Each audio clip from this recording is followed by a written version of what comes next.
Ngayong araw guys, nandito tayo sa Plaza del Bulacan para magbenta ng motor. Ayun nga pala yung motor na ibebenta natin. Guys, ayan. Sa pagkakataon na yan, dumating na yung buyer natin. Tinitingnan niya yung preno. Sabi ko, okay, preno niya boss. Preno ng truck na kalagay dyan. Talaga namang pag preno mo yan, full stop ka, mauna ka pa sa motor. Pagkakataon na yan, ayan, sinisilip niya. Okay ka ako yung makina niyan boss. Sige, silipin mo lang na silipin. Makina ng truck yan boss.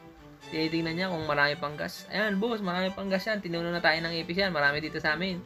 Ayan, sige, check mo lang mga boss. Ayan, sabi ko sa kanya, test drive niya. Ayaw na niya i-test drive. Sabi ko, bagong change oil yan. Sige. Sa pagkakataon na yun, nagkakasulatan na ng deed of sale at nagustuhan niya yung motor. Sige, budulin mo lang si sir. Kahit ano, sabihin mo, kahit hindi importante. Ayan. Sa pagkakataon na yun, ginagayak na niya ibabayad niya sa atin. May pambili na naman ng ulam ang mga person. Pagkakataon na yan, pauwi na si sir. Ayan. Andyan nga pala yung motor na binenta natin sa kanya. Talaga namang sulit na sulit daw siya. Gustong gusto daw niya yung maliit na motor dahil maliit lang daw siya. Ayan. Papauwi na niyan si sir. Ayan. Sabi ko sa kanya, ingat ka sir ha, kasi baka mahuli ka, wala pa naman rehistro yan. Hindi nakarehistro. Pero kompleto naman papel. Ingat kayo sir. Sold. May pambili naman ng ulam ang mga person. Ayan, sa pagkakataon na yan, papauwi na rin kami. Pupunta kami ng palengke para bumili ng ulam.